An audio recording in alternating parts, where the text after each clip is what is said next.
Halo teman-teman, selamat datang di Value Stock.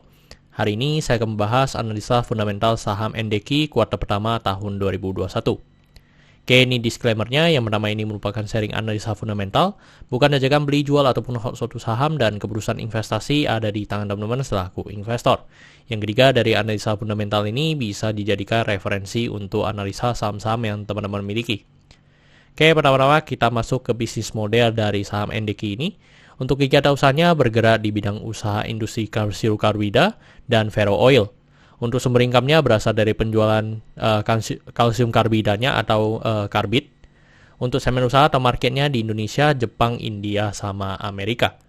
Untuk kasus hukum, saat saya membuat video ini, saya tidak menemukan adanya kasus hukum yang terkait dengan MDQ.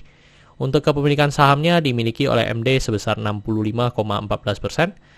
Dan pribadi ada sebanyak 7 orang sebesar 12,7%, masyarakat sebesar 11,76%, dan dimiliki oleh PT sebanyak 4 PT sebesar 10,4%. Dan teman-teman, kita bisa lihat dari segi pendapatannya, untuk secara kuartal pertama mengalami kenaikan sebesar 20,7%, dan saya asumsikan kuartal keempatnya memiliki kinerja yang sama dengan kuartal pertama, maka sampai akhir tahun akan mengalami penurunan sebesar 0,1%. Untuk dari segi net profitnya juga mengalami kenaikan secara kuartal pertama sebesar 16,7%. Dan saya asumsikan kuartal keempatnya memiliki kinerja yang sama dengan kuartal pertama, maka sampai akhir tahun akan mengalami penurunan sebesar 43,7%. Tetapi kita harus tunggu sampai laporan keuangan dari saham NDQ ini atau annual reportnya keluar ya teman-teman, untuk mendapatkan laporan tahunan yang lebih pasti. Untuk secara asetnya mengalami kenaikan dan kenaikannya sebesar 1,2%. Untuk dari segi hutang juga mengalami kenaikan dan kenaikannya sebesar 7,9%. Untuk dari segi modal juga mengalami kenaikan dan kenaikannya sebesar 0,6%. Dan teman-teman, ini merupakan summary laporan keuangannya dari 2015 sampai 2021. Dan di sini saya akan banyak membahas tentang rasio keuangannya. Yang pertama adalah MPM atau net profit margin.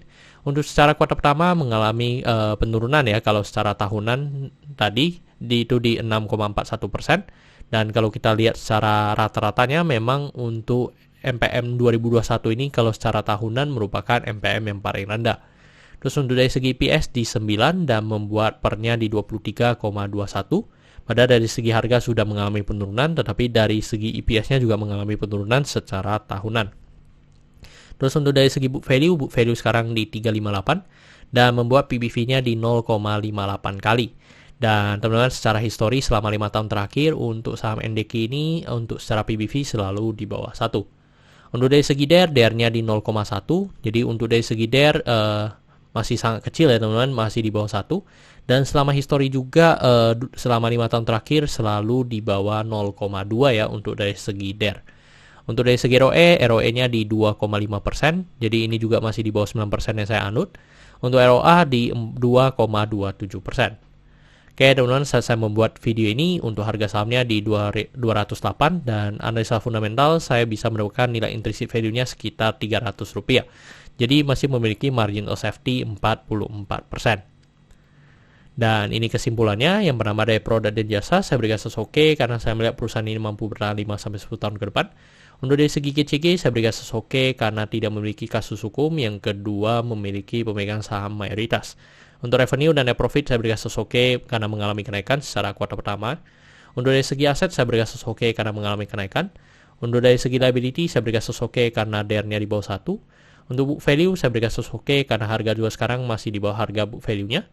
Untuk secara sektor sebenarnya tidak ada hal yang perlu kita concern. Jadi jika liability-nya oke, saya berikan sektor ini oke.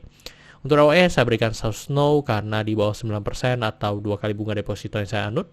Untuk margin of safety saya berikan oke karena positif. Untuk dividen saya berikan oke karena selama 5 tahun terakhir untuk MDQ ini masih sangat royal memberikan dividen kepada investornya.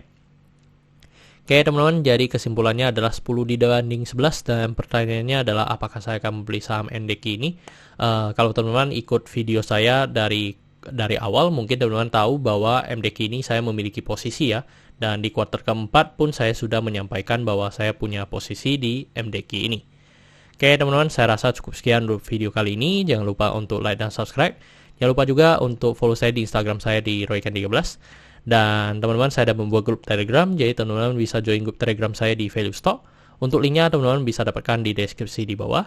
Dan jika teman-teman ada kode saham yang ingin saya buatkan analisa seperti ini, silahkan tinggalkan di kolom komentar untuk kode sahamnya. Oke teman-teman, see you in the next video. Bye-bye.